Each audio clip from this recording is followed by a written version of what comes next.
और साथ में बताया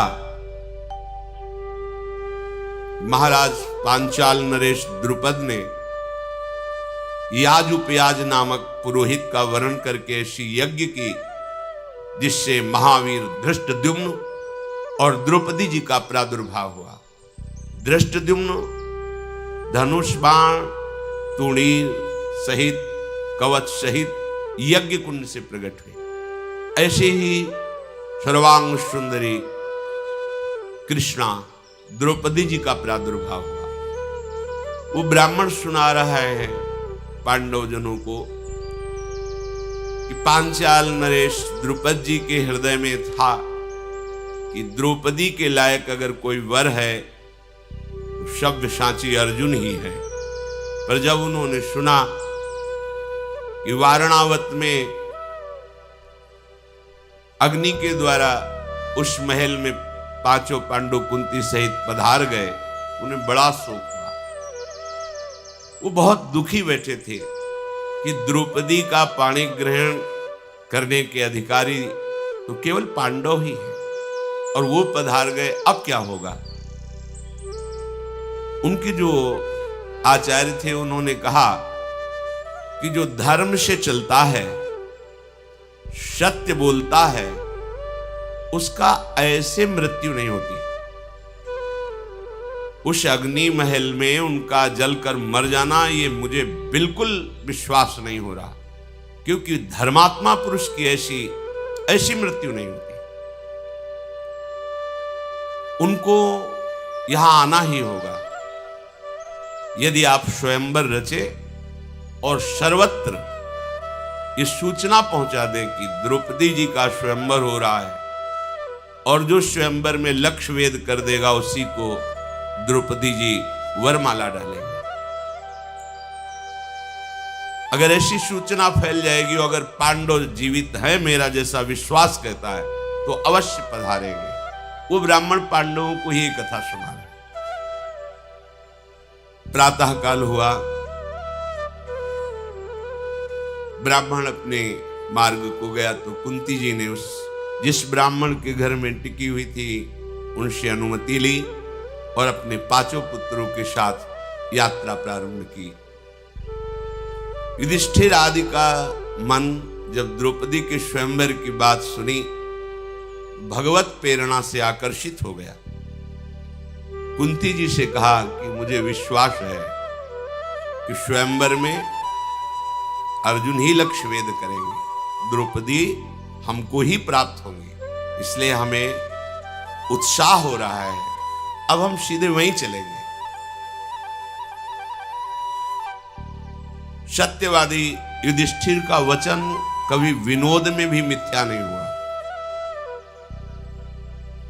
पुत्रों का मन देखकर कुंती जी बोली, हां तुम्हारी राय है तो हम सुखपूर्वक पांचाल देश की यात्रा करते हैं। हमने भी कभी नहीं देखा कैसा है पांचाल देश, पर सुना है बड़ा रमणीय है, चलते हैं। युधिष्ठिर ने कहा, मां आप हमारे वचनों पर विचार भी किया करें, अगर ठीक समझे तो हां बोला करें, क्योंकि हमारे हृदय में जो बात आती है मैं आपसे और आप अक्षरशः मान लेती हैं। कुंती ने कहा कि मुझे पूर्ण विश्वास है तुम्हारे हृदय में धर्म वास करता है। जिसके हृदय में धर्म वास करता है उसकी कोई भी सलाह, कोई भी बात दुखदाई या पाप युक्त नहीं होती, इसलिए मैं हाँ कह देती हूं। धर्मात्मा पुरुष के वचनों पर विचार करने की आवश्यकता नहीं होती, बिना ही विचार करी शुभ जानी। इसलिए हम संत सदगुरुदेव के वचनों को यथावत जैसा बोले वैसा ही स्वीकार करते हैं, अपने मन का कोई भी विचार उस पर थोपते नहीं है। युधिष्ठिर जी, भीमसेन, अर्जुन जी, नकुल, सहदेव, कुंती जी के साथ जीव ही वहां से आगे बढ़े कि भगवान व्यास देव जी प्रकट हो गए। पांडवों ने आगे बढ़कर के प्रणाम किया भगवान व्यास देव जी को।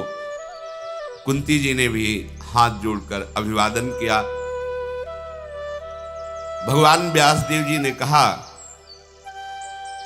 कि पहले की मैं एक तुम्हें घटना सुनाता हूं। एक तपोवन में ऋषि परिवार रहता था। उनके माता पिता अंतर्ध्यान हो गए तो कन्या ही बची, और वो बहुत सुंदर रूपवती थी।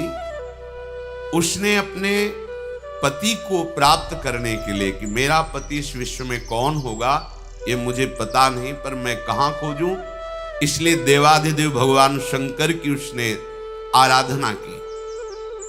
भारी तपस्या के द्वारा भगवान शंकर को प्रसन्न कर लिया।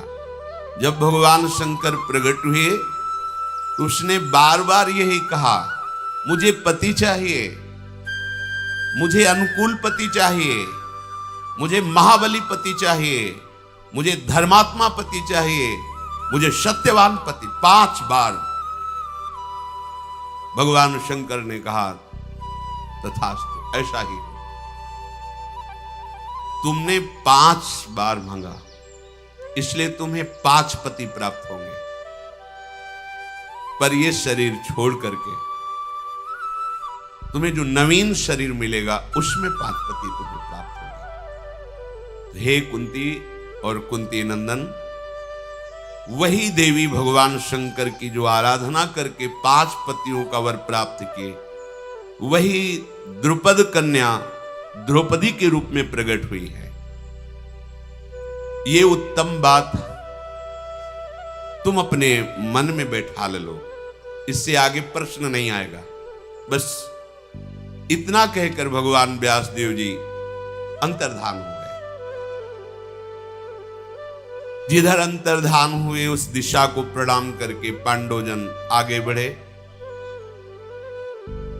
वो पांचाल देश की तरफ यात्रा कर ही रहे थे कि सोमाश्रयायण नामक एक तीर्थ आया जो गंगा के पावन तट पर है। अर्जुन हाथ में मशाल लिए हुए थे, रात्रि का समय था। जो ही आगे बढ़े तो वहां गंधर्वराज अंगारपर्ण, जिसे चित्ररथ कहते हैं, वो अपनी अप्सराओं के साथ विहार कर रहा था। उसने जो ही मशाल लिए किसी को आते देखा तो पैरों की धमक से पहचान गया कोई महावीर है, क्योंकि जिसके चलने से पृथ्वी में धमक हो रही कोई साधारण नहीं। उसने आगे बढ़ते हुए पांडवों को रोक दिया और आवेश में आकर कहा कि तुम्हें पता नहीं, रात्रि का समय मनुष्यों के लिए शुभ नहीं होता। ये गंधर्व, पिशाच, यक्ष, राक्षस इसमें विचरण करते हैं, और मेरे जैसा महाबली मायावी यदि सामने हो, फिर मशाल लेकर कोई बिना डरे आ जाए, ऐसा कैसे हो सकता है? ये रात्रि हमारी होती है, तुम मनुष्यों की नहीं। तुम्हें नहीं चलना चाहिए था रात्रि में। अगर तुम लोभवश यात्रा कर रहे हो तो मूर्खो, हम तुम्हें दंड देंगे, ऐसा गंधर्व ने कहा। अंगारपर्ण गंगा जी के जल से बाहर निकला, स्वाभिमानी और मायावी था ही। उसने कहा, जहां मैं उपस्थित होता हूं वहां बिना सर नवाए कोई राक्षस, यक्ष, देवता या मनुष्य नहीं आता जैसे तुम आ रहे हो, इसलिए मैं तुम्हें दंड दूंगा। अर्जुन ने कहा, कोई हमारा अपराध तो है नहीं। गंधर्व, इस सरिताओं में श्रेष्ठ भागीरथी गंगा है। यहां दिन में आए या रात में आए, संध्या में आए या दोपहर में आए, ये मां है, सबको परम पावन करती हैं। कोई ऐसा विधान तो नहीं कि रात्रि के समय गंगा के समीप नहीं जाया जाता, ऐसा तो कहीं लिखा नहीं। रात रात भर बैठकर गंगा किनारे भजन करते हैं संतजन। तुम ऐसे कैसे बोल रहे हो? गंगा, यमुना यदि इनके समीप बैठकर जैसे भजन है, साधन है किया जाता है, तो हजारों गुना बढ़कर के उसका लाभ प्राप्त होता है। ये गंगा तो मूर्तिमान ब्रह्म स्वरूप है, परम पवित्र है। तुम ऐसा कैसे निर्देश कर सकते हो कि आप मनुष्य रात्रि में नहीं आ सकते? ऐसा न हमने कभी ब्रह्म ऋषि से सुना है, न कभी शास्त्रों में पढ़ा है। तो तुम हमें रोक कैसे सकते हो? भागीरथी के पावन जल पर सबका अधिकार क्योंकि उमा है, तुम्हारा ही अधिकार तो नहीं है। अर्जुन की बात सुनकर चित्ररथ गंधर्व बहुत क्रोधित हुआ और धनुष पर प्रत्यंचा चढ़ाकर विषैले बाणों को पांडवों के ऊपर प्रहार किया। अर्जुन ने अपनी मशाल से ही उन बाणों को नष्ट कर दिया। अर्जुन ने कहा, गंधर्व, साधारण मनुष्यों पर तुम्हारा बल चलता होगा, जो अस्त्र विद्या के भारी विद्वान हैं वहां तुम्हारा बल या तुम्हारी घुड़की काम नहीं करेगी। मैं जानता हूं कि मनुष्यों से बहुत गुना बढ़कर के गंधर्व शक्तिशाली होते हैं, इसलिए मैं तुमसे साधारण वार्ता नहीं कर रहा हूं। बिना धनुष बाण के भी मैं अस्त्र संधान कर सकता हूं। देखो, तो जो आग्नेय अस्त्र भरद्वाज ऋषि से प्रकट हुए द्रोणाचार्य के पास था, वही अर्जुन के पास। अर्जुन ने चिंतन किया और आग्नेय अस्त्र का संधान कर दिया, तो आग लग गई। उसकी जितनी सामग्री, रथ, ये सब भस्म। और स्वयं दौड़कर अर्जुन गए, उसके बाल पकड़ करके घसीटते हुए महाराज युधिष्ठिर के चरणों में डाल दिया। गंधर्व की पत्नी का नाम था कुंभीनशी। उसने जब देखा कि हमारे पति की तो अब तो मृत्यु ही हो जाएगी, महाराज युधिष्ठिर के चरणों में गिर पड़ी और कहा, हमारे पति की प्राण रक्षा की जाए, मैं आपसे भिक्षा मांगती हूं। अर्जुन बोले, गंधर्व, महाराज युधिष्ठिर के चरणों में जो भिक्षा मांगता है वो कभी विमुख नहीं होता, खाली नहीं जाता। जाओ, मैंने तुम्हें जीवन दान किया। पर तुम्हें यह ध्यान देना चाहिए कि हर मनुष्य का अपमान करना तुम्हारे लिए ठीक नहीं है, क्योंकि सब एक समान नहीं होते हैं। गंधर्व ने कहा, मुझे परास्त कर दिया? आश्चर्य है, आज तक मैं कभी परास्त नहीं हुआ। मैं ऐसा जैसे परास्त हुआ तो मुझे ग्लानि है, मैं आज से अपना नाम छोड़ता हूं। मेरा नाम अंगारपर्ण है। अब मैं कभी अपना नाम लेकर के अपनी बात नहीं करूंगा। आज की पराजय मेरे जीवन की पराजय है, पर मुझे सुख इस बात का हो रहा है कि तुम्हें दिव्यास्त्रों का ज्ञान है। मनुष्य होते हुए क्या तुम मुझे मित्र बना सकते हो? जितनी गंधर्व माया है मैं सब तुम्हें दे दूंगा, बस केवल तुम एक बार कहो कि मैं तुम्हें मित्र स्वीकार करता हूं। दिव्यास्त्रों का तो मुझे परिचय नहीं जो तुम्हारे पास है। आज मेरा सब कुछ भस्म हो गया, इसलिए जो मेरा गुप्त नाम चित्ररथ था, अब मैं दग्धरथ हो गया हूं। अब चित्ररथ नहीं कहलाऊंगा। पर यदि तुम महात्मा होकर भी हमें मित्र मान लेते हो तो मेरा जीवन धारण करना हो सकता है, नहीं तो मैं इतना लज्जायुक्त हो गया हूं। तुम मनुष्य हो, मुझे परास्त कर दिया। अर्जुन ने कहा, जो महाराज धर्मराज युधिष्ठिर की शरण में आ गया उसकी हर कामना पूर्ण होती है। मैं तुम्हें मित्र स्वीकार करता हूं। गांधर्व ने कहा, एक विद्या हमारे पास है जिसका नाम है चाक्षुषी। ये विद्या ऐसी है कि जो भी देखना चाहोगे सूक्ष्म से सूक्ष्म, वो तुम्हें विशाल करके दिखाई देगी। कहीं भी किसी भी बात को देखना चाहो, किसी भी लोक की बात को, ये चाक्षुषी विद्या है। जहां तुम ध्यान करोगे वो विशाल रूप से तुम्हारे सामने दिखाई देगी। तीनों लोकों में कोई भी वस्तु कहीं भी हो, तुम अपनी आंख के सामने देखोगे। इस विद्या का प्रभाव है। 6 महीने एक पैर केवल खड़ा रहकर तपस्या के द्वारा गुरु आराधना करके मैंने ये विद्या प्राप्त की थी। इस विद्या के बल से हम सब कुछ देख लेते हैं, कौन आ रहा है, कितना प्रभावशाली है, क्या उसके मन में चल रहा है, आदि आदि। और मैं आपको अपने गंधर्व लोक के ऐसे 100 घोड़े भेंट करता हूं जो पृथ्वी में कभी समानता कर ही नहीं सकते घोड़े, ये आकाश मार्ग से चलने वाले, ये छोटा बड़ा पतला सूक्ष्म महान रूप धारण करने वाले, जिस समय जैसी आवश्यकता होती है। ये जल में भी थल की तरह चलते हैं, वायु में भी चलते हैं, आकाशगामी भी हैं। जिस समय जैसी आवश्यकता वैसी गति धारण कर लेते हैं। अर्जुन ने कहा मैं किसी का दान स्वीकार नहीं करता। तुम बड़ी प्रसन्नता प्रकट करके जो कह रहे हो मैं दान स्वीकार नहीं करता, मैं वीर हूं, जबरदस्ती छीनता हूं क्षत्रिय धर्म के अनुसार, ये तुम्हारा दान धर्म हम स्वीकार नहीं करते। गंधर्व ने कहा दान धर्म नहीं, तुमने जीवन दान दिया है, हमें दान दिया है जीवन दान, अब जो कुछ भी हमारा है वो सब कुछ आपका है, आप स्वीकार कीजिए। यदि आपको ऐसा लगता है कि ये दान है तो आपसे एक प्रार्थना है, जिस अस्त्र का संधान करके आपने मुझे तापित किया उस आग्नेय अस्त्र की मुझे शिक्षा दे दीजिए, बराबर हो जाएगा। हम पूरी गंधर्व विद्या, चाक्षुषी विद्या और ऐसे दिव्य घोड़े आपको दे रहे हैं, आप आग्नेय अस्त्र की शिक्षा मुझे दे दीजिए। अर्जुन ने कहा तो ठीक है, ये सब अपने पास रखो, जब आवश्यकता होगी तब हम ले लेंगे, आग्नेयास्त्र की शिक्षा मैं तुम्हें देता हूं। गंधर्व बोला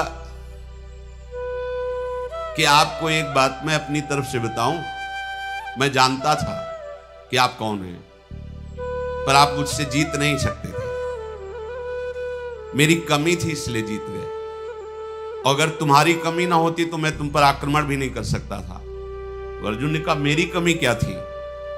बोले तुम तपस्वी वेश में और बिना गुरु के चल रहे हो, इसलिए मैंने आक्रमण कर दिया।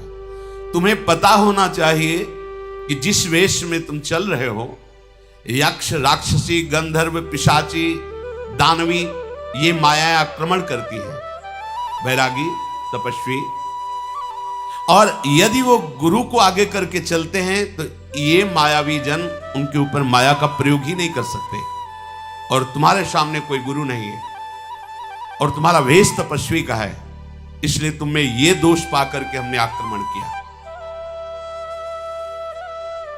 हम लोगों का बल बहुत बड़ा चढ़ा होता है, पर जो गुरु के बल से होता है उसके ऊपर हमारा कोई बल काम नहीं करता है। इसीलिए सेवक जी ने कहा है, राधा वल्लभ भजत भज भली भली सब होए, जीते विनायक शुभ अशुभ विघ्न करे नहीं कोई, विघ्न करे नहीं कोई, डरे कलिकाल कष्ट भय, हरे सकल संताप हरस हरिनाम जपत जय। जो राधा वल्लभ लाल का भजन करने वाले रसिक जन हैं, यदि उनके चरणों का आश्रय लेकर भजन करो तो कोई भी विघ्न तुम्हें छू ही नहीं सकता, परास्त नहीं कर सकता।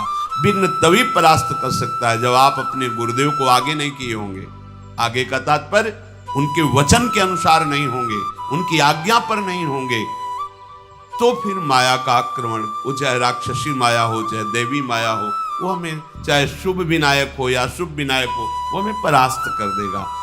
कैसे परास्त होता है उपासक?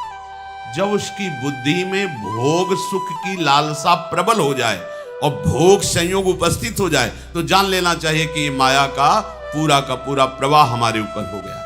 भोग उपस्थित हो और तुम्हारी बुद्धि सावधान हो तो समझो कि तुम्हारे ऊपर गुरु कृपा है, माया परास्त नहीं कर सकती। अगर आपकी बुद्धि लालायित हो गई है, राजी हो गई, तो आपसे कोई त्रुटि हो रही है, नहीं तो बुद्धि लालायित हो ही नहीं सकती, राजी हो ही नहीं सकती। कोई त्रुटि है, कोई अभिमान है जिसका नाश होने के लिए ये माया प्रेरित कर रही है। कुंती कुमार, कोई भी कामाशक्त हम पर विजय नहीं प्राप्त कर सकता। यदि मेरी प्रार्थना मानो तो किसी गुरु को आगे करके चलो, तो जहां भी जाना चाहते हो, कोई भी निशाचरी पैशाची या भूत प्रेत, इसका आक्रमण तुम्हारे ऊपर स्वाभाविक नहीं होगा। शत्रुओं का संताप देने वाले वीर, हम लोगों का बल रात में बहुत अधिक बढ़ जाता है, इसलिए तुम्हें आगे चलने के पहले गुरु का वरण करना चाहिए। इस मनुष्य लोक में जो भी कल्याणकारी कार्य की सिद्धि प्राप्त करना चाहता है, उसे मन और इंद्रियों को अपने गुरुदेव के चरणों में समर्पित करना चाहिए, अर्थात मन और इंद्रियों को गुरुदेव की आज्ञा के अनुसार चलाना चाहिए। गंधर्वराज ने अर्जुन जी से कहा कि यदि कहीं किसी भी तपस्वी या भगवत आराधन करने वाले महापुरुष को किसी भी बल से तुम युक्त हो करके अपराध कर दोगे, अपमानित कर दोगे, तो तुम्हारी पराजय ही पराजय हो जाएगी। देखो, विश्वामित्र जी महान तपस्या से भी युक्त हैं और महाबली भी हैं, गाधी तरह विश्वामित्र जी, पर उनको पता नहीं क्या सूझा कि महात्मा वशिष्ठ का अपराध कर दिया, इसलिए सर्वतोभावेन उनकी पराजय हुई। तो अर्जुन ने कहा, गंधर्व मैं सुनना चाहता हूं, क्या अपराध किया विश्वामित्र जी ने परम ज्ञानी भगवान वशिष्ठ जी का? तो उनका वशिष्ठ जी महाराज ब्रह्मा जी के मन से प्रकट हुए हैं और उनकी पत्नी का नाम अरुंधति है। उन्होंने काम और क्रोध को सदा सदा के लिए जीत लिया है। वशिष्ठ जी ने, वो अपने मन और इंद्रियों को अधीन रखते हैं, इसलिए उनको वशिष्ठ कहा गया है। मन और इंद्रियाधीन, काम क्रोध विजयी हैं। विश्वामित्र भी भारी तपस्या से युक्त हैं, पर कहीं ना कहीं तप का एक अहम बना रहता है, वो वशिष्ठ जी में नहीं है। ये राजा होते हुए भी महान तपस्वी विश्वामित्र जी। विश्वामित्र जी एक बार अपनी सेना के सहित उस वन से निकल रहे थे जहां वशिष्ठ जी विराजमान थे। उनको पता चला कि यहां महात्मा वशिष्ठ विराजमान है, तो गाधी तनय विश्वामित्र जी वहां वशिष्ठ जी के समीप गए और जाकर कहा, कुशिक वंश में मैं प्रकट हुआ हूं, मेरा नाम विश्वामित्र है और मैं कुछ क्षण आपके आश्रम में विश्राम करना चाहता हूं। वशिष्ठ जी ने कहा, राजा भगवान का स्वरूप होता है। अर्घपाद्या देखकर उनका सम्मान किया विश्वामित्र जी का और कहा, आप विश्राम कीजिए, ये आश्रम आपका ही है, ऐसा समझिए। महात्मा वशिष्ठ जी ने सोचा, बहुत बड़ी समाज आई हुई सेना थी पूरी। एक गाय थी जिसका नाम नंदिनी था, जो इच्छा करो तत्काल वो प्रकट कर देती थी।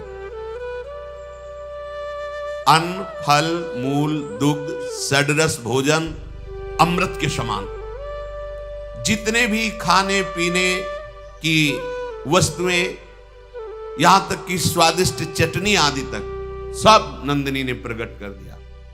एक दो के लिए नहीं, पूरे सैनिक हैं और सबके लिए नवीन वस्त्र, बहुमूल्य आभूषण उस गाय ने प्रकट कर दिए और विश्वामित्र की सेवा के लिए सेवक भी प्रकट कर दिए नंदिनी ने। ऐसी उच्च कोटि की सेवा। विश्वामित्र जी ने आपस में बात किया कि ऐसा तो हम भी नहीं कर सकते, राजा होते हुए ऐसी सेवा नहीं कर सकते जैसे महात्मा कर रहे हैं। सबको नवीन वस्त्र, आभूषण और सुंदर भोग सामग्री और सुंदर सजे हुए सेवक, ये सब इन महात्मा के पास कैसे है? तो गुप्तचर ने बताया कि महात्मा का चमत्कार नहीं, ये गाय का चमत्कार है। नंदिनी नाम की गाय है वो। विश्वामित्र जी ने कहा, बाबा के पास ऐसी गाय थोड़ी होनी चाहिए, ये तो हमारे पास होनी चाहिए।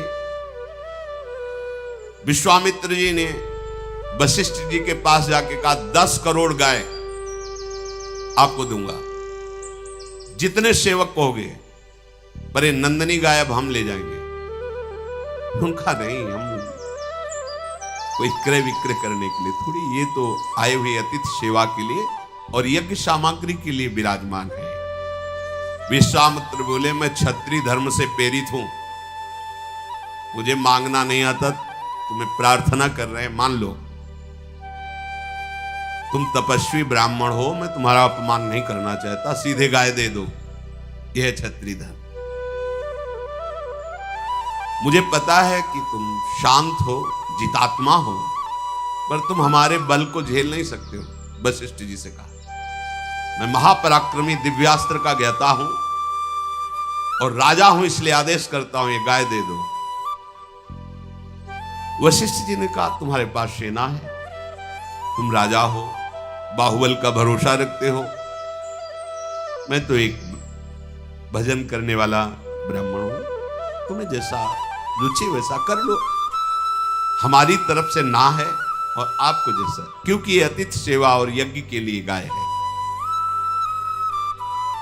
वशिष्ठ जी के ऐसा कहने पर विश्वामित्र जी ने सेवकों को आदेश कर दिया, नंदिनी को बछड़े के सहित पकड़ लो और ले चलो। नंदिनी नहीं जा रही थी तो कोड़ों की मार चलाई। नंदिनी ने महाराज वशिष्ठ जी की तरफ देखा और कहा, केवल मैं आपके मुख से ये सुनना चाहती हूं कि आपने मुझे दे दिया है क्या?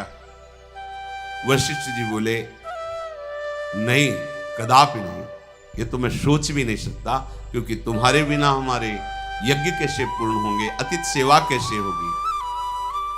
विश्वामित्र तुम्हें बलपूर्वक ले जा रहे हैं। नंदिनी ने कहा, मैं तुम्हारी शरण में हूं, आप मुझे उचित अनुचित का उपदेश कीजिए या फिर मेरे ऊपर छोड़ दीजिए।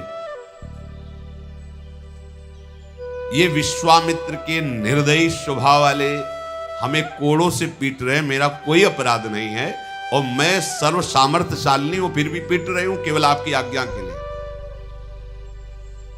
केवल आप बता दीजिए कि मैं जो चाहूं करूं।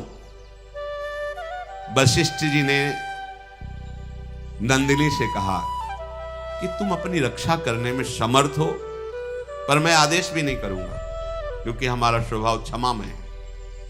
किसी को दंड दो ऐसा मैं आदेश, पर तुम समर्थ हो अपनी रक्षा करने के लिए और मैंने तुम्हारा त्याग नहीं किया है। बस इतना सुनते ही क्रोध से फुंकार करने लगी नंदिनी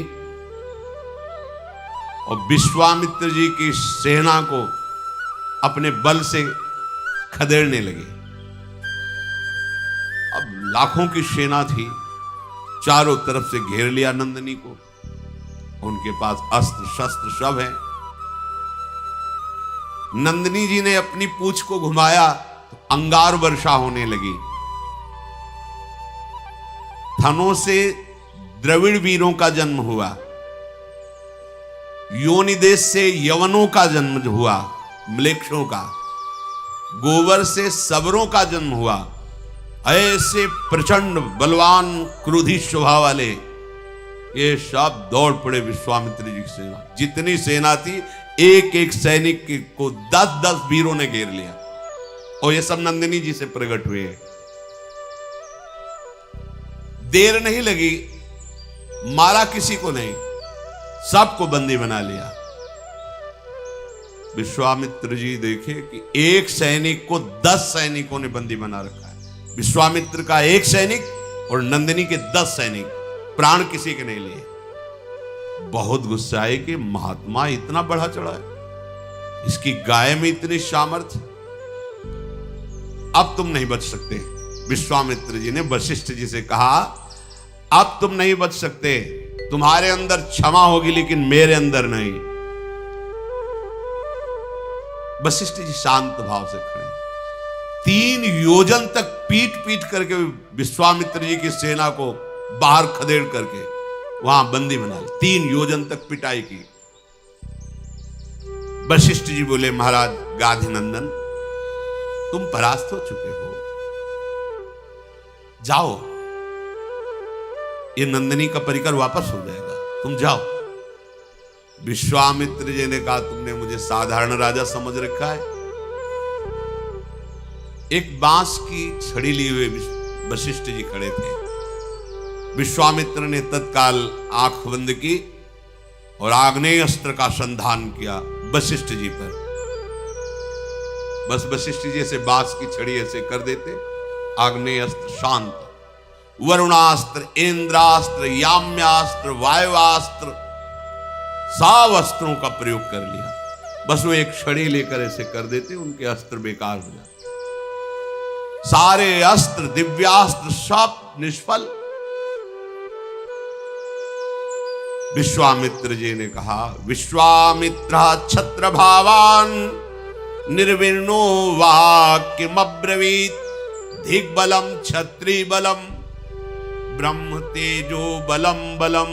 धिक्कार है हमारे बल को। आज हमने देखा बल तो इन ब्रह्म ऋषियों में है। एक बांस की छड़ी ऐसे कर दी, सब दिव्यास्त्र बेकार। विश्वामित्र जी से फिर वशिष्ठ जी ने, आप जाओ, आराम से जाओ, तुम बलहीन हो चुके हो, अपनी सेना ले जाओ और फिर किसी ऋषि का अपराध न करो। पर इनके मन को शांति नहीं। भारी तपस्या के द्वारा मैं दंड दूंगा ही वशिष्ठ को।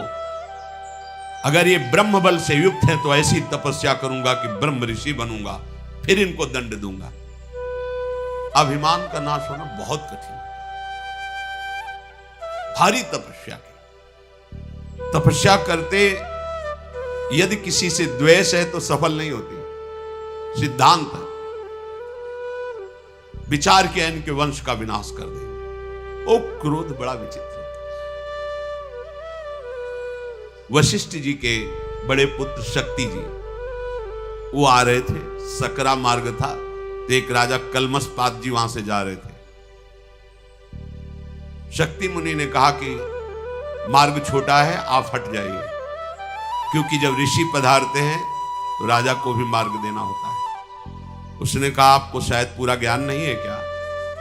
राजा भगवान का स्वरूप होता है, जब पधारता है तो ऋषि भी पाद्यर्घ्य देकर उसको मार्ग देते हैं। ये बात हो ही रही थी कि विश्वामित्र जी ने देखा और एक राक्षस को मंत्र के द्वारा राजा पे आविष्ट कर दिया। शक्ति महाराज को खा गया वो राजा।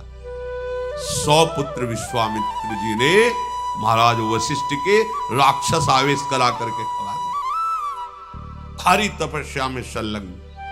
एक दिन रहा नहीं गया, सोचे आज तो जाकर वशिष्ठ जी को हम जैसे भी होगा मारेंगे। जब वहां गए तो अरुंधति जी कह रही थी, देखो भगवान कितनी सुंदर चांदनी फैली हुई। वशिष्ठ जी ने कहा, हाँ, महातपस्वी ब्रह्म ऋषि विश्वामित्र के जैसे तप प्रकाशित हो रहा है वैसे ये चांदनी प्रकाश। हार गए विश्वामित्र। मैंने 100 पुत्र मारा फिर भी क्रोध नहीं, और मेरी बात मेरी बड़ाई कर रहे। गए साष्टांग चरणों में लेट गए, बोले आप जैसा क्षमावान और आप जैसा महात्मा मैंने देखा नहीं। आज से हमारा क्रोध शांत होता है, मैं सदैव आपके चरणों का आश्रित। ये गंधर्व ने कहा, कोई कितना भी बलवान हो, यदि गुरुजनों का महापुरुषों का अपराध कर दे तो वो परास्त ही होता है। इसलिए हमारी प्रार्थना है कि आप किसी भी ऋषि को गुरु रूप में वरण कर लें। तो उन्होंने कहा, आप संकेत कीजिए, यहां कौन ऐसा है जिसको मैं गुरु रूप में वरण कर लूं, जो हमारे अनुरूप हो। गंधर्व बोला, ये सामने उत्कच तीर्थ है, इसमें धौम्य मुनि तपस्या कर रहे हैं, आप जाकर उनको गुरु रूप में वरण कीजिए। अर्जुन ने बहुत अच्छा कह के गंधर्व को आग्नेयास्त्र की शिक्षा दी और वहां उत्कोचक तीर्थ में जाकर धौम्य मुनि को प्रणाम किया और अपनी बात निवेदन की। तो उन्होंने कहा, मैं तो तुम्हारा इंतजार ही कर रहा था, मुझे पता था तुम आओगे और मुझे गुरु रूप में वरण करोगे। मेरा सौभाग्य है कि तुम पांडवों का मैं, कोई शिष्य ऐसे होते हैं जिनको देखकर गुरु को भी इस बात की शीतलता होती कि हमें सौभाग्य है जो आज्ञा पालन करने वाला शिष्य प्राप्त हुआ। अब उनको गुरु रूप में स्वीकार करके आगे बढ़े। जैसे आगे चलते जाते तो मंत्रों के उच्चारण द्वारा जल छिड़कते जाते, कोई भी विघ्न, कोई भी बाधा पांडवों को स्पर्श न कर सके। नरश्रेष्ठ पांचों भाई पांडव द्रौपदी के लिए पांचाल देश में प्रवेश किया। अब वहां सोचा कि अगर मैं राज्य के अंदर प्रवेश करता हूं तो कहीं कोई जानकारी न कर ले कि इतने महाबली कौन हो सकते हैं।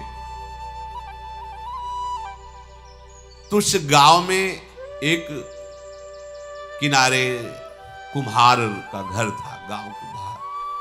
उसके पास गए और कहा मुझे कुछ दिन के लिए यहां रख लीजिए।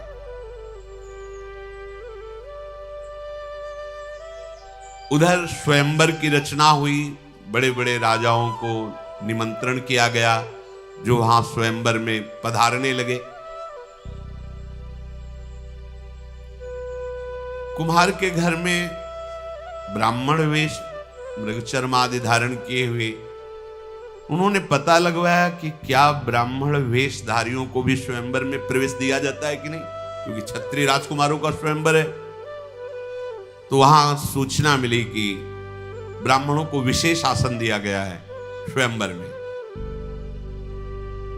पांडव लोग राजा द्रुपद के द्वारा दक्षिण पांचाल देश में कुम्हार के घर में सुरक्षित रह रहे थे।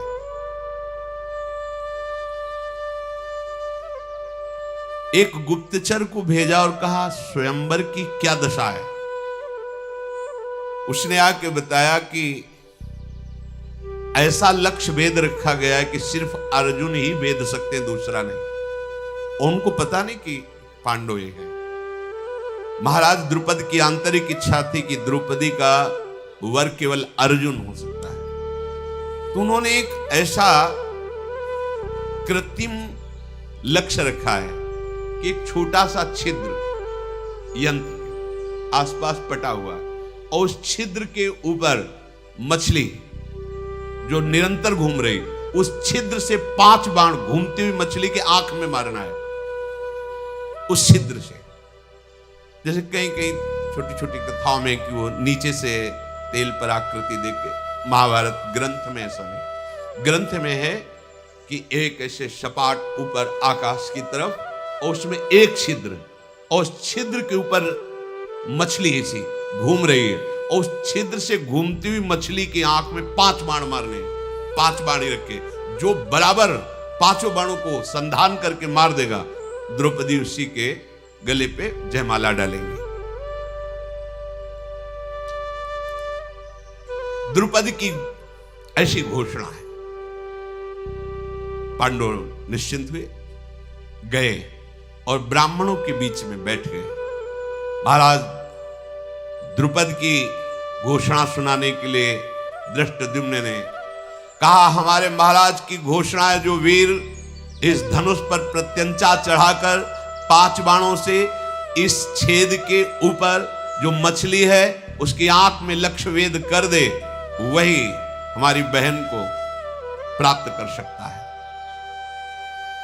जब घोषणा हो गई तो बड़े बड़े ऋषि मुनि ब्राह्मण सब जय हो स्वस्ति वाचन करने लगे। बड़े बड़े नरपति आए हुए थे, सब अपने अपने वस्त्र संभालने लगे, कमर कस करके वहां पहुंचे। मानो ऐसे जैसे ज्वार भाटा आ गया हो समुद्र में, ऐसे राजाओं की भीड़ थी। जनपद की प्रजा भी देख रही थी। राजकुमारी द्रौपदी जयमाला लिए हुए स्वयंवर में पधारी। ऐसा स्वरूप, श्याम वर्ण कमल नयनी, देखते ही सब बस अब हम ही लक्ष्य वेद कर ले। पूरा समाज बैठा हुआ है, एक एक राजा उठता है तो कोई कोई धनुष खींचकर उसमें प्रत्यंचा चढ़ाता है। ऐसा झटका लगता है कि मुंह भरा नीचे गिर जाता है, अपने कपड़े संभालता है, चुपचाप बैठ जाता है जाके। दुर्योधन दुर्विशह दुर्मुख दुष्प्रदर्शन विविंशति विकर्ण कर्ण दुशासन, ये सब बड़े बड़े कौरवजन भी अपनी। इधर भगवान श्री कृष्ण बलराम ये भी आए हुए थे। भूमंडल के विख्यात विख्यात जितने वीर हैं, शल्या सब, जरासंध सब आए हुए थे। वे सब क्रम से उठने लगे, जैसे जो ज्यादा सम्माननीय वो पहले जाए। लक्ष्य वेधने का दृढ़ संकल्प करके पर भगवान श्री कृष्ण ने जितने यदुवंशी वीर आए थे सबको इशारे से कहा कोई नहीं उठेगा, चुपचाप। तो जितने द्वारिकापुरी की तरफ से आए हुए थे सब कोई नहीं उठा। बलराम जी ने कहा ऐसा क्यों तुम कह रहे हो? उनका वो देखो मृग चर्म पहने हो 5 बैठे ना, वही पांडव, और ये वेद अर्जुन के लिए है। अच्छा ये अर्जुन है? हमने तो सुना था कि उसमें अग्नि महल में बस नहीं, वो देखो 5 बैठे। बलराम जी को बड़ी प्रसन्नता हुई। केवल भगवान ने बलराम जी को संबोधन किया। अब उस समय कोई कोई तो धनुष की प्रत्यंचा चढ़ाने को बस होते, ये अब बस बंधने वाली, ऐसा झटका लगता गिर जाते।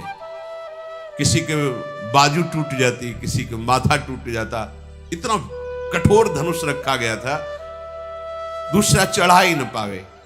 द्रौपदी की आशा लिए हुए जाके बैठ जाते, प्रत्यंचा ही नहीं चढ़ा पाए बड़े बड़े वीर। राजाओं की अवस्था ऐसी देखकर दुर्योधन भी पहुंचा, पर उसके घुटने फूटे, प्रत्यंचा तो चढ़ा नहीं पाया। दुर्योधन को ऐसा देखकर कर्ण को सहन नहीं हुआ, भुजा ठोकता हुआ पहुंचा, धनुष उठाया, प्रत्यंचा चढ़ाई और बाण में हाथ, 5 बाणों को ऐसे उठा के लक्ष्य की तरफ देख रहा था। द्रौपदी जी ने कहा कौन है ये? जो घोषणा करने वाले थे उनका सूत पुत्र कर्ण बोले किसी भी तरह तेरे को स्वीकार नहीं कर सकती, रख धनुष बाण, नीचे उतर। आकाश की तरफ देखता हुआ कर्ण नीचे उतरा। क्या कर सकता है? कैसे कहे कि मैं सूत पुत्र नहीं हूं? जीवन भर अपमान सहना पड़ा कर्ण को, जीवन। महाबली महादानी है। द्रौपदी ने उच्च स्वर से कहा ये मेरा वर्ण करने का कैसे अधिकारी हो सकता है? हटाओ इसको सभा से। इतना बड़ा, तभी उसने अंदर गांठ बांध ली थी कि इस प्रश्न का उत्तर एक बार हम तुम्हें जरूर देंगे। यहीं से महाभारत का बीज पड़ गया। अब जितने वीर थे सब अपना अपना बल लगा करके, जरासंध भी हार गया, प्रत्यंचा नहीं चढ़ा पाया। कर्ण ने प्रत्यंचा चढ़ानी थी, शायद प्रयास के लिए छूट मिलती तो हो सकता लक्ष्यभेद भी करते, पर आगे अवसर ही नहीं मिला।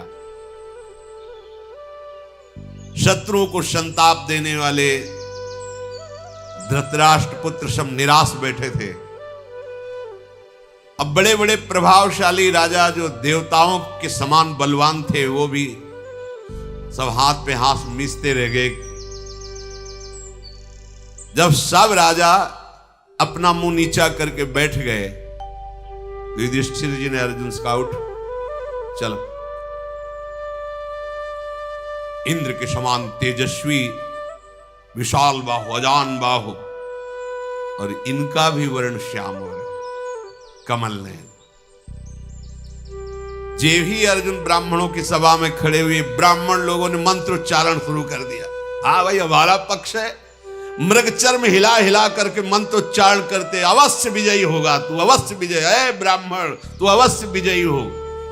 सब जितने बड़े बड़े राजा थे सब सर झुका के कि क्षत्रिय बल के द्वारा स्वयंवर की पूर्ति होती कि आज ब्राह्मण बल विजय प्राप्त करेगा।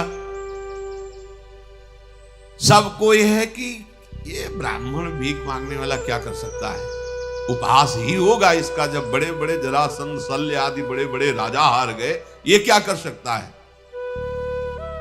अपने गुरु तुल्य बड़े भ्राता को प्रणाम करके मस्तानी चाल से रंगमंच पर पधारे। जो देखता उसका अनुमान होता कि इसकी चाल, इसकी गर्व भरी दृष्टि देखकर लगता है लक्ष्यभेद देगा। पर कुछ लोग बोले कि ब्राह्मण में इतनी सामर्थ्य कहां कि धनुर्विद्या की ऐसी सूक्ष्म कला को प्राप्त कर लिया हो। अर्जुन जी गए, धनुष की 4 परिक्रमा की, माथा झुकाकर, यह किसी ने नहीं किया था, जाके प्रणाम किया। इसके बाद विद्याओं के परम गुरु भगवान शंकर को मन ही मन प्रणाम करके भगवान श्री कृष्ण का चिंतन किया और सहज में धनुष को उठाया। खेल खेल में प्रत्यंचा चढ़ाई, बात की बात में पांचों बाण संधान किए और लगातार वो घूम रही थी, पांचों बाण लक्ष्य में वेद दिए। ब्राह्मण लोग उछल पड़े अपना अपना कमंडल लेकर के, मृगचर ले विजय हो गई। बड़े बड़े जो राजा आए थे सब निराश, ऐसा कैसे हो सकता है, ऐसा कैसे हो सकता है। अब तो स्वस्ति वाचन प्रारंभ, जो ब्रह्म ऋषि थे, हरि ओम मां स्वस्तिला, जल छिड़क रहे अर्जुन के ऊपर। राजाओं ने कहा कुछ नहीं हुआ, लक्ष्य भेद करके द्रौपदी को नहीं ले जा सकता। हम बहादुर राजाओं के बीच से द्रौपदी को ब्राह्मण नहीं ले जा सकता। इस ब्राह्मण को जान से तो नहीं मारना चाहिए क्योंकि ब्राह्मण है, इसे बंदी बना लो और महाराज द्रुपद को जान से मार दो। और द्रौपदी का इतने राजा है तो अपहरण नहीं हो सकता, इसलिए इसको भी भस्म कर दो। क्षत्रिय राजा, अद्भुत कर्म करने वाले अर्जुन ने द्रौपदी की तरफ देखा और इशारा किया कि घबराना मत, शांत रहना। ये राजा द्रुपद अन्याय कर रहा है, ब्राह्मण को कन्या देगा। यहां हम क्षत्रियों का अपमान हो रहा है, तिनके की तरह हमारा उल्लंघन हो गया, मारो सब घेर के इस राजा द्रुपद को। तब तो भयानक कर्म करने वाले भीमसेन युधिष्ठिर जी से कहा, भैया अब चुप रहने का अवसर नहीं है, अब हमारे रिश्तेदार हो गए महाराज द्रुपद और इनको किसी भी तरह की आंच नहीं आनी चाहिए। राजाओं को क्रोध में भरे देख करके उसी धनुष को अर्जुन ने संभाला और वही 5 बाण, और कहा इतना ही काफी इनकी दवा के लिए। ये वो 5 बाण ऐसे दिव्य थे, लक्ष्य भेद करके तुरंत आ जाते थे। जैसे मद की धारा बहाने वाला मदोन्मत्त गजराज हो, ऐसे भीमसेन उठे, अपना कमर में वस्त्र बांधा, कहा हमें किसी अस्त्र की जरूरत नहीं, अपने घोंसे के प्रहार से सब राजाओं की नशा ठीक कर देंगे। बड़े बड़े राजा अपने अपने धनुष उठा करके द्रुपद महाराज भागे और अर्जुन की शरण में आए कि रक्षा कीजिए, जब तुम इतने वीर हो तो हमारी रक्षा कर सकते हो। असाधारण बुद्धि वाले अर्जुन ने कहा कि अचिंत्य कर्मा युधिष्ठिर की जो शरण में आ जाता है उसको कोई नहीं मार सकता, चाहे देवता ही क्यों ना हो। आप निश्चिंत रहिए, ना आपकी प्रजा के, ना आपके राजभवन के और ना आपकी राजपुत्री को कोई भी किसी भी तरह से अमंगल नहीं कर सकता। आप इतना समर्थ के बीच में खड़े हो कि इस समय त्रिभुवन का कोई भी देवता, दैत्य, दानव सब मिलकर प्रहार करें तो भी आपका बाल बांका नहीं हो सकता। ये सुनकर द्रुपद को शंका हो रही थी कि ब्राह्मण में इतनी सामर्थ्य नहीं हो सकती। इनकी भुजाओं में जो धनुष की प्रत्यंचा के रगड़ है, इनकी अस्त्र पकड़ने की जो मूठ कला है, तो धनुर्धर अर्जुन के समान है, पर वो कह नहीं पा रहे थे। भगवान श्री कृष्ण ने कहा कि कुछ बोलना नहीं भैया बलराम जी से, पर्याप्त है। संकर्षण भगवान बलराम जी ने कहा मुझे सहन नहीं हो रहा, कहीं ऐसा ना हो कि, उन्होंने कहा आप चिंता मत करो, हम लोग तो हैं ही, पर देख तो लो ना। कमलदन के समान नेत्र वाले भैया, वो जो धनुष उठाए खड़े हैं वो अर्जुन है, और वो जो दुपट्टा बांध के खड़े हुए भीम है, और जो शांत बैठे महाराज युधिष्ठिर हैं वो नकुल सहदेव हैं। आप बिल्कुल चिंता मत कीजिए, ये पूर्ण बलशाली हैं और मुझे पता है कि रणभूमि में कोई भी ऐसा राजा नहीं जो इनके सामने से भाग न पड़े। अब तो ब्राह्मणों ने अर्जुन के पास आके खड़े और कहा चिंता मत करना, इनके बाण हमारे कमंडल का जल। हाँ देखते, और तो बल। अर्जुन ने ब्राह्मणों को प्रणाम किया और कहा बस तुम्हारा आशीर्वाद ही काफी है, तुम एक मंडली बनाकर खड़े रहिए जिससे कोई अस्त्र शस्त्र तुम्हें छू न जाए, तुम्हारे जल की जरूरत नहीं है, मैं अकेला ही काफी हूं पूरी सभा के लिए। महाबली अर्जुन स्वयंवर में लक्ष्यवेद को प्राप्त करके द्रौपदी को इशारा किया मेरे पीछे चलो। द्रौपदी जो आज्ञा करके अर्जुन के पीछे चले, भीमसेन आगे चल रहे।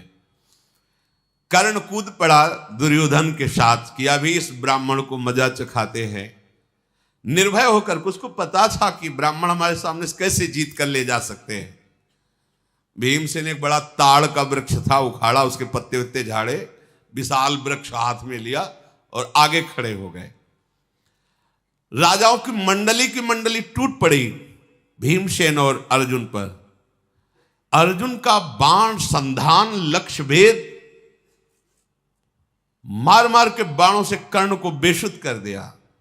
और भीम का कोई बाण वाण का तो चक्कर था नहीं, पेड़ उठा के मार 500 राजा एक बार में मूर्छित हो रहे। ऐसा धनुर्धर तो केवल देवराज इंद्र या अर्जुन हो सकते हैं। ऐसा धनुर्धर मैंने नहीं देखा जैसा तुझे देख रहा हूं। इसलिए मैं, तू ब्राह्मण है ना, इसलिए प्रणाम करता हूं और खुले मुख से तेरी प्रशंसा करता हूं कि दो ही विश्व में ऐसे धनुर्धर, या तो देवराज इंद्र और या सब्यसाची अर्जुन। उसको पता है अर्जुन लक्षागृह में मारे गए हैं और मैं तुमसे परास्त हो गया। अब मेरी सामर्थ्य नहीं, मैं तुम्हारे सामने खड़ा हूं। कर्ण ऐसा कह के वापस हुआ। जब कर्ण वापस हुआ तो वृक्ष की मार से पिटे हुए कौरव पक्ष भाग पड़े। माद्रिक जी के भाई का नाम था शल्य, बहुत बलवान थे। इन्होंने भीमसेन से कहा कि तू ब्राह्मण है इसलिए तुझे क्षमा करता हूं, वापस चला जा। ये पेड़ का प्रहार तेरा मेरे ऊपर कुछ काम नहीं करने वाला। शल्य ने जब भीम से, तो भीम ने कहा तुम दया मत करो, तुम्हें, हम ऐसे ब्राह्मण नहीं, तुम्हें जितनी सामर्थ्य हो तो तुम लगाकर हमसे युद्ध करो। जैसे दो महागजराज भिड़ गए हों ऐसे भीम और शल्य का युद्ध होने लगा। भीम ने आश्चर्यपूर्वक एक घटना घटी, शल्य को उठाया, पृथ्वी पर बड़ी जोर से पटक दिया। शल्य युद्ध का विचार ही छोड़ के भाग पड़े। ऐसा बल, और सबसे महाबल किसका प्राप्त हो रहा जानते हो? वो बैठे संकर्षण के पास भगवान श्री कृष्ण। कहते तुम देखते जाओ, बल तो महाबल प्रभु है ना, उन्हीं का सब बल है। जितने वीर थे सब भाग पड़े और बोले ये ब्राह्मण कौन है, पता तो लगाओ भाई, ऐसा आज तक तो हमने कोई देखा ही नहीं। या तो भगवान परशुराम साक्षात आए हैं, या भेष बदल कर आचार्य द्रोण आए हैं, अन्यथा ऐसा कोई दूसरा है नहीं, क्योंकि अर्जुन तो मारे गए हैं। कर्ण कह रहा मुझे परास्त करके भगा, किसी को बुरा नहीं लग रहा, क्योंकि लग रहा है सब ब्रह्म ऋषि है। कह रहे मुझे परास्त करके भगा दिया, बड़ा आश्चर्य इस ब्राह्मण में। शल्य ने कहा देवकी नंदन श्री कृष्ण और बलराम के सिवा मुझे कोई पटक नहीं सकता, और इस ब्राह्मण ने मुझे उठा के पटक दिया, बड़ा आश्चर्य है। बलवानों में श्रेष्ठ भीमसेन का अद्भुत कार्य देखकर भगवान श्री कृष्ण बहुत प्रसन्न हुए। बीच में आए और उन्होंने कहा देखो तुम सब राजा हार गए, ब्राह्मण विजयी हुए, बार बार युद्ध करने की बात नहीं, तुम सब जाओ। भगवान श्री कृष्ण की बात मानकर युद्ध शांत हुआ, सब राजा चले गए। वहां जितने दर्शक गण एकत्रित हुए थे सबने स्वीकार किया पांचाल राजकुमारी द्रौपदी इन्हीं के योग्य थी, इनको प्राप्त हुई। ये बड़े सौभाग्य की बात हुई। रुरु मृग के चर्म का वस्त्र धारण करने वाले ब्राह्मणों से घिरे हुए भीमसेन और अर्जुन द्रौपदी को लेकर आगे बढ़े। द्रौपदी जी को अपार सुख मिल रहा था, वो जान नहीं पा रही थी कि मुझे ये सुख कैसे प्राप्त हो रहा है। हृदय बड़ा उल्लसित था। इधर माता कुंती बड़ी चिंतित थी कि आज भिक्षा को गए, अभी तक वापस नहीं आए, संध्या काल हो गई। इतने में प्रवेश किया भीम अर्जुन ने। तो माता किसी कार्य में थी, उनका भिक्षा लेकर लौट आए। बोले हाँ मां मैं ले आया हूं। तो बोले पांचों बांट लो। कुंती देवी ने जब ये बात कही कि पांचों बांट लो, तो युधिष्ठिर जी ने कहा मां देख तो लेती, क्या बांटने की बात आपने कह दी। ये स्वयंवर में जीतकर द्रौपदी को लाए हैं। कुंती जी ने कहा कभी भूल से भी मेरे मुख से अधर्म वाली बात नहीं निकली, कभी मेरे मुख से अनुचित बात नहीं निकल सकती। भ्रम से भी क्या मेरे मुख से अधर्म की बात निकल गई? ऐसा कैसे हो सकता है? बेटा ये द्रुपद कन्या कोई वस्तु तो है नहीं कि 5 में विभाजित कर दी जाए। ये मैंने लगता है भूल से उत्तर दे दिया, तो मुझे क्या करना चाहिए? प्रायश्चित करना चाहिए। युधिष्ठिर, क्या मेरी बात संशय युक्त है? क्या मेरी बात मिथ्या है, भ्रमयुक्त है? क्या मुझे ऐसा बोलने से अपराध लगेगा? युधिष्ठिर जी बड़े धर्मात्मा और बुद्धिमान थे। उन्होंने कहा कि माता, मैं आपको आश्वासन देता हूं, आपके मुख से जो बात निकली वो धर्मयुक्त है। अर्जुन ने द्रौपदी को जीता है और वो तुम्हें चरणों में समर्पित कर दिया, तुमने 5 को दे दिया। इसलिए तुम ऐसा ना सोचो कि तुमसे कोई अपराध बन गया या कोई मिथ्या वचन। अर्जुन बोले, नरेंद्र, अधर्म का भागी मुझे मत बनाइए। सबसे पहले आपका ब्याह होगा, फिर क्रम से। द्रौपदी आश्चर्यचकित हो रही कि जीता एक ने, ब्याह 5 के साथ, ये क्या हो रहा है? पांडवजन मन ही मन विचार करें कि कोई प्रमाण देने वाला मिल जाए कि हम लोगों का ये कार्य धर्मयुक्त है कि नहीं। कोई महर्षि, कोई ब्रह्म ऋषि इसका प्रमाण दे। ऐसा सोच ही रहे थे कि भगवान श्री कृष्णचंद्र जो और बलराम जो वहां गुप्त रूप से पधारे कुम्हार के घर में। अजात शत्रु महाराज युधिष्ठिर जी ही दृष्टि पड़ी, वसुदेव नंदन श्री कृष्ण तुरंत खड़े हो गए। प्रभु नजदीक गए और कहा, मैं श्री कृष्ण आपको प्रणाम करता हूं। और युधिष्ठिर जी के चरण छुए, क्योंकि बुआ के बड़े लड़के हैं। भीम को हृदय से लगाया। बलराम जी ने भी युधिष्ठिर जी को प्रणाम किया। कुंती जी के चरणों में माथा नवाया श्री कृष्ण और बलराम जी ने। वसुदेव जी की बहन है कुंती जी, और कहा, मैं गुप्त रूप से यहां इस घर में आया हूं, आप लोग सब सुखपूर्वक हैं? युधिष्ठिर जी ने कहा, आपकी कृपा है प्रभु। आपने कैसे पहचान लिया? भगवान ने कहा कि मेरा नाम वासुदेव है, मैं तुम्हें पहचान नहीं पाऊंगा। वासुदेव का तात्पर्य होता है वासना वासुदेवस्य वासितम भुवनत्रयम् सर्वभूत निवासोस्मि वासुदेव नमोस्तुते। अर्थात मेरे से सब प्रकट हुआ, मेरे में ही सब रह रहा है और मैं जानूंगा नहीं। भगवान ने इतना कहा कि तुम ये जानो कि मेरा नाम वासुदेव है, और हंस दिया।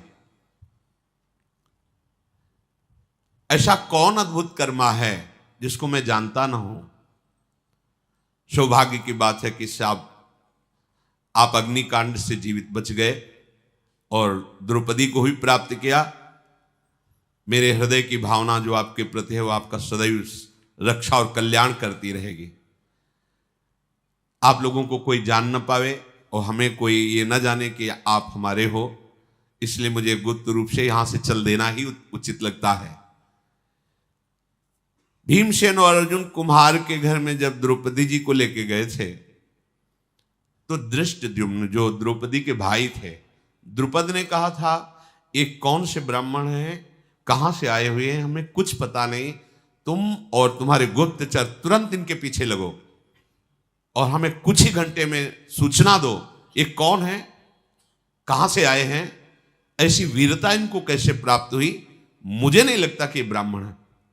गुप्तचरों के साथ धृष्टद्युम्न पीछे लग गए थे। चारों तरफ उनके गुप्तचर कुम्हार के घर में आसपास नकुल, सहदेव, युधिष्ठिर जी, अर्जुन जी, भीम जी कुंती के पास बैठ करके जो भिक्षा मांग करके लाई गई थी उसका विभाजन करने का इंतजार कर रहे थे। कुंती जी ने द्रौपदी जी से कहा, आज तुम विभाजित करो। पहले देखो कोई अतिथि तो नहीं, कोई संत तो नहीं बाहर भूखा। शास्त्र ऐसा कहता है। घर के बाहर निकल कर देखा, नहीं। तो अन्न का सीधा आधा भाग करो और इनको दो, भीम को आधा भाग, और इसमें शेष के 6 भाग करो, क्योंकि अब द्रौपदी जी भी है। 4 पांडवों में, 5वीं कुंती जी, 6वीं द्रौपदी, भीम को आधा भाग। जब सब पा रहे थे उसके बाद द्रौपदी जी ने बचा हुआ जो शेष भाग था उसे पाया। फिर जब सब प्रसाद पा चुके बैठ करके बातें शुरू हुई, यही सुनने के लिए गुप्तचर और धृष्टद्युम्न उनके भाई वो वीर गाथाएं अपने पिता पांडु महाराज की और भी बातें, सब राजधर्म से युक्त बातें कर रहे थे। धृष्टद्युम्न ने देखकर थोड़ा दुखी तो हुए कि इतने महान महल में पलने वाली इन मृगचर मोड़ने वालों के पास मांगी हुई भिक्षा का छठवांश पाकर द्रौपदी जी प्रसन्न मुद्रा में, किसी भी तरह का उनको असंतुष्टता नहीं, और सबके चरणों के समीप ऐसे ही बिना बिछाए लेटी, क्योंकि वो सब अपने मृगचर में ही लेटे हैं ऐसे ही, और वो राजकुमारी होते हुए एक बार भी प्रश्न नहीं किया कि मैं तो राजमहलों में रहने वाली, मेरे लिए ऐसी अव्यवस्था कैसी, पातिव्रत धर्म को जानने वाली थी। धृष्टद्युम्न तुरंत जाकर के द्रुपद को सूचना दी, महाराज हमारे गुप्तचरों द्वारा और हमारे द्वारा जो परीक्षण हुआ उस 100% वो ब्राह्मण नहीं है। उनकी वार्ता, उनकी चेष्टा, उनकी संगोष्ठी ये बताती है कि कोई महावीर हैं। द्रुपद राज ने तुरंत एक दूत को भेजा और कहा जाओ उनको कहो कि महल में तुम्हारा द्रौपदी के साथ स्वागत करने के लिए हम व्याकुल हैं, आप आइए और यहां प्रसाद पाइए। मेरी पुत्री कृष्णा को भी यहां लाइए। राजा द्रुपद के कहने पर तत्काल कुंती सहित 5 पांडव महल की तरफ चले। परीक्षा के लिए उन्होंने महल में प्रवेश करते समय कुछ ग्रंथ रखवाए, कुछ युद्ध की सामग्रियां रखवाई, कुछ अन्न के विभाग करके रखवाए, बहुत सी, और स्वयं खड़े होकर देख रहे थे। जब पांडवजन वहां से निकले तो दृष्टि पड़ी, भीम भयंकर गदा उठा के देखते, अर्जुन धनुष पर प्रत्यंचा चढ़ाते हैं, नकुल सहदेव तलवार को मुठ पकड़ के भाला लेकर, युधिष्ठिर देख किसी और तरफ नहीं देखा, सीधे गए। उच्च सिंहासनों को सजा के रखा था, जाके गर्व से बैठ गए क्रम के अनुसार। महाराज को निश्चित हो गया अगर ब्राह्मण होते तो संकोच होता इन सिंहासनों पर बैठने के लिए, बिल्कुल संकोच नहीं, और जैसे बैठने की प्रक्रिया होती राजाओं की उसी तरह बैठे हैं, और युद्ध की सामग्री पर इनकी दृष्टि गई, इसलिए मैं पक्का कह सकता हूं कि ये क्षत्रिय राजकुमार ही है। द्रुपद जी प्रसन्न होकर के आए और कहा कि देखो अब छुपाना नहीं, मेरा हृदय कहता है कि तुम पांडवजन ही हो, क्योंकि हमने परीक्षा लेके भी देखा और मेरा हृदय ऐसा कह रहा है कि तुम पांडव हो, तुम ब्राह्मण नहीं हो। क्या आप कृपा करके अपना परिचय दे सकते हो जिससे मेरा संशय छूट जाए? महाराज द्रुपद के ऐसा कहने पर महाराज युधिष्ठिर ने कहा, पांचाल राज नरेश, ये तुम्हारी कन्या जिसको प्राप्त होना चाहिए उसी को प्राप्त है। अर्जुन ने विजय प्राप्त की, मेरा नाम युधिष्ठिर, यह महाबलशाली भीम, ये नकुल सहदेव और ये पूज्य माता मेरी कुंती है। अपार सुख मिला महाराज द्रुपद को कि जो मेरा मनोयोग था भगवान ने उसे पूर्ण किया, नहीं तो मैं परेशान हो रहा था कि ऐसा कैसे हो सकता है कि कोई इतना प्रवीण ब्राह्मण होकर के ऐसे। युधिष्ठिर ने कहा फिर भी महाराज आपको हमने बता दिया, पर आपको प्रश्न करने का अधिकार नहीं था, क्योंकि आपने वहां कोई जात पक्ष नहीं लिखाया था, आपने केवल लक्ष्य भेद शर्त रखी थी, वैसे आपका पूछने का अधिकार नहीं था, क्योंकि लक्ष्य भेद करके ही द्रौपदी को प्राप्त किया। कोई आपसे दान नहीं लिया, आपसे प्रार्थना नहीं की, पर आपने प्रेम पूर्वक पूछा इसलिए उत्तर दे दिया। तदनंतर महातेजस्वी पांडु कुमारों को सुंदर भोजन पवाया गया। युधिष्ठिर जी ने कहा कि आगे की अब बात आप क्या सोचे हुए हैं द्रुपद जी से। द्रुपद जी ने कहा कि आप पांच में से कोई एक द्रौपदी का वर्ण कर सकता है, क्योंकि अर्जुन जी ने जीता है। चाहे अर्जुन, चाहे आप, चाहे भीम, नकुल या सहदेव, कोई एक राजकुमार हमारी पुत्री से, हम ब्राह्मणों को बुला के रखा है, हम पाणी ग्रहण संस्कार धर्मयुक्त कर देंगे। युधिष्ठिर जी ने कहा, आपने सुना नहीं हमारी बात क्या? मेरी माता ने आदेश किया पांचों के साथ ब्याह होगा, मैं पांचों द्रौपदी के साथ ब्याह करूंगा और विधि पूर्वक करूंगा और धर्म युक्त करूंगा।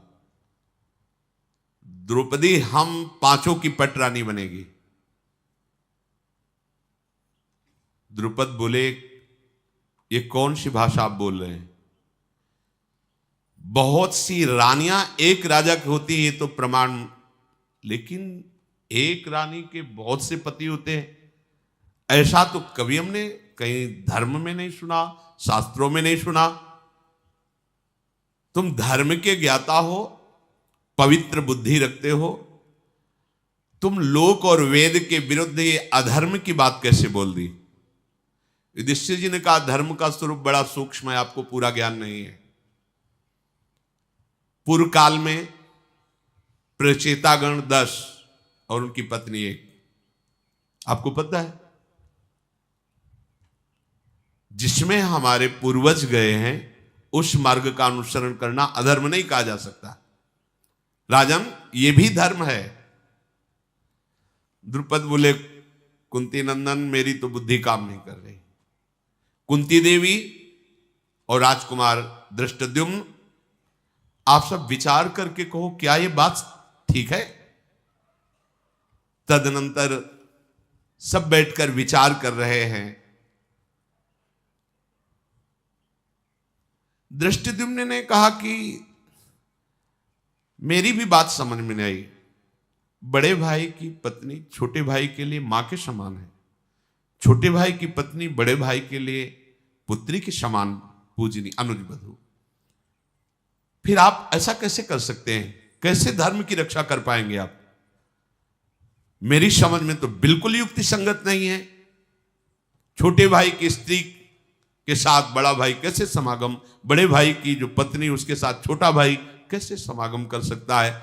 मेरे लिए समझ में तो सूक्ष्म से सूक्ष्म बात ही अधर्म है। युधिष्ठिर जी ने कहा, मेरी वाणी कभी असत्य नहीं बोलती, मेरी बुद्धि स्वप्न में भी अधर्म को स्वीकार नहीं करती, और मेरा मन इस बात में राजी है, इसलिए परम धर्म है। धर्मात्माओं में श्रेष्ठ जटिला नाम की गौतम गोत्र की कन्या 7 ब्रह्म ऋषियों से विवाह किया था। कंडमुनि की पुत्री वार्क्षी ने तपस्या से पवित्र अंतःकरण वाले 10 प्रचेताओं को पति रूप में वर्ण किया था, 10 के साथ एक पुत्री। तो धर्मज्ञ गुरुजनों के द्वारा बताया गया धर्म संज्ञक मार्ग ये भी है, इसमें कोई दोष नहीं। सब गुरुओं में श्रेष्ठ मेरी माता कुंती मेरी प्रथम गुरु हैं, और वो महान भक्त भी हैं। उन्होंने आदेश किया पांचों बांट करके बराबर, अब यही धर्म हमारे लिए है। हमारी माता का कहा हुआ वचन कभी मिथ्या नहीं हो सकता। ये सब बात चल ही रही थी कि इतने में भगवान व्यास देव जी पधारे। सब आनंद से मुकर उनका अर्घपाद्य आदि से पूजन किया, बैठाव का प्रभु। द्रुपद जी ने कहा कि ये समस्या है। भगवान व्यास देव जी ने कहा, ये जो महाराज युधिष्ठिर बोल रहे हैं ये धर्म है, ऐसा विधान है। द्रुपद, तुमसे हम एकांत में बात करना चाहते हैं। हाथ पकड़ा भगवान व्यास देव जी ने, द्रुपद को एकांत में ले गए और कहा, तुम सब हमारी प्रतीक्षा करो। भगवान व्यास देव जी ने द्रुपद से कहा कि एक बार की बात है कि एक तपोवन में एक मुनि कन्या भारी तपस्या से युक्त होकर भगवान शंकर को प्रसन्न किया, और महादेव जी जब प्रकट हुए तो उसने 5 बार पति की मांग की। धर्मात्मा पति प्राप्त हो, सत्यवादी पति प्राप्त हो, महाबली पति प्राप्त आदि आदि। तो भगवान महादेव जी ने तथास्तु कहा। वो जो मांगा ये पांचों हैं, धर्मराज, युधिष्ठिर, अर्जुन, भीमसेन, नकुल, सहदेव। तो ये महादेव के वरदान से उसको प्राप्त हुई।